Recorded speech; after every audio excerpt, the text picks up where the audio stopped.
Welcome to Monday, the 29th day of July, 2024. This Day Weather Podcast being brought to you by Wyoming State Parks.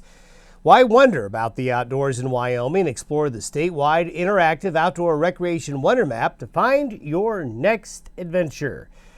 Overall, it is going to be a quiet week of weather across the western United States. There isn't a lot going on, kind of the summer doldrums. But we did see over the weekend, as evidenced by that photo there of the snow shovel. That's not snow, that's a lot of small hail. But it was a busy weekend of thunderstorm activity. Hopefully you were one of the lucky ones and got some rain over the last few days. Some of you did, some of you didn't. But if you did, you probably did pretty good with the rainfall in many areas as that subtropical moisture plume was overhead. Now the pattern's changing and evolving a little bit, and it's going to be drier. Not for all, but for many. There are still going to be thunderstorms in the western United States, but we're going to see the thunderstorms more concentrated where the moisture is deeper. That'll be in the southwest United States. We'll show you there here in a minute. A lot of the central Rockies, a lot of the western slope areas, you're just really not going to see much happening for probably a good 7 days or so. We're just kind of in a little period of the summer doldrums. And overall, it's going to be warmer. We'll also take a look at where the smoke is likely going to be, as we'll still be dealing with that. Possible solar storm coming tomorrow. We had a lot of solar activity over the weekend. Lots of solar flares, some strong ones, several in a row. And that is a situation that could put a solar storm on the map tomorrow. So for you aurora watchers, you'll want to pay attention here over the next 24 hours.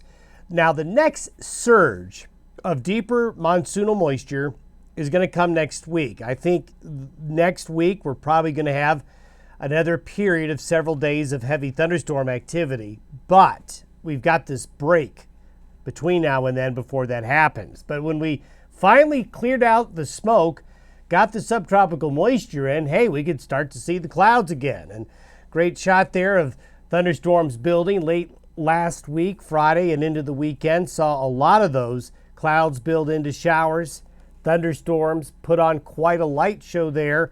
And the thunderstorms were widespread all across the Intermountain West mountains and into the plains. Then we still had some great sunrises, sunsets, smoky haze conditions. And speaking of smoke and haze, there's a shot from late last week near Cody where the smoke was still pretty thick at the time. What we're going to see this week, as you'll see here in the map, is it's really going to be less about Canada's smoke, as smoke conditions actually in northwest Canada have really improved quite a bit. However, new fire activity in the Sierras right here and the ongoing fires in the Pacific Northwest will be adding to the smoke plume. So instead of the smoke plume coming in from the north, smoke plumes are coming up from the west and southwest. I do not see it as thick as last week, but there's going to be episodes where there's going to be smoke and haze, especially if you're downwind of these fires here. So that'll be something that we'll just have to contend with throughout the week. The upper level wind pattern today, high pressure ridge over the Texas Panhandle, southwest flow here will direct moisture into Arizona and southern New Mexico, but the flow is westerly here. That's bringing in the drier air. So as the moisture tries to come north, the top of it, its head gets cut off and gets directed east. So you're not going to get a lot of subtropical moisture further north in this pattern.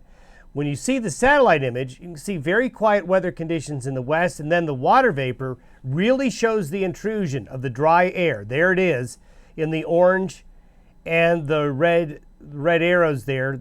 You can see that drier air punching in. Well, if you want to know where the thunderstorms are going to be today, right here. The subtropical moisture will be coming into Mexico, Arizona, New Mexico, getting into parts of southern Colorado. Then some of it is streaking eastward into here.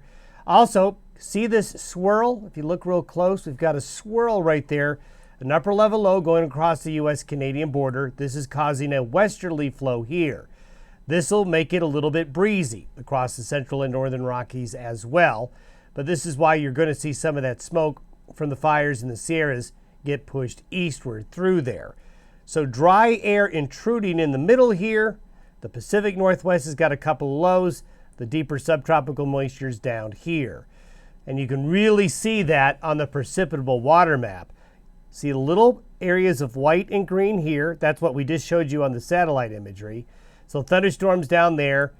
It's kind of like a dry sandwich. There's a lot of dryness in between the two areas where there is subtropical moisture, deeper moisture up here, but you're not going to get a lot. You're going to get some shower and thunderstorm activity up here, but it's not going to be terribly productive. Deeper moisture down here. You'll get some showers and thunderstorms out on the plain. So it's really this time of year. It's where the moisture is where you're going to see the action. So thunderstorms will be out onto the plains today, down in the desert southwest, across a lot of the Rockies, plains back to the west coast. Not much going on. If we were to take the water vapor, precipitable water, and take a look at it here over the next week, you can see that overall, there isn't a persistent, long, deep period of green or blue. We've got some areas of white, but we've also got a lot of brown. So this takes us through Sunday. So basically for the next 6 days, we'll have some action here along the U.S.-Canadian border with some showers and thunderstorms. Some occasional showers and thunderstorms will be getting into the southwestern United States. If you look right at the end, you're going to see moisture increasing out of Mexico coming up here, starting the new arc. But that's really not going to be arriving until the middle of next week. So if we were to look at the next 6 days of precipitation, the Pacific Northwest, parts of the Northern Rockies, Canada, going to get some rain. We'll see some rain out here in the plains, Arizona, New Mexico, southern Colorado. You're going to have a little bit of action. In between, though, right here, yeah, you'll get the occasional rogue thunderstorm, but that'll be it. So not a lot of excitement. Later in the forecast period, the high pressure ridge is going to start to shift eastward. So here comes the situation where the door opens. The moisture from the Gulf of Mexico has the ability to come up, around, and through.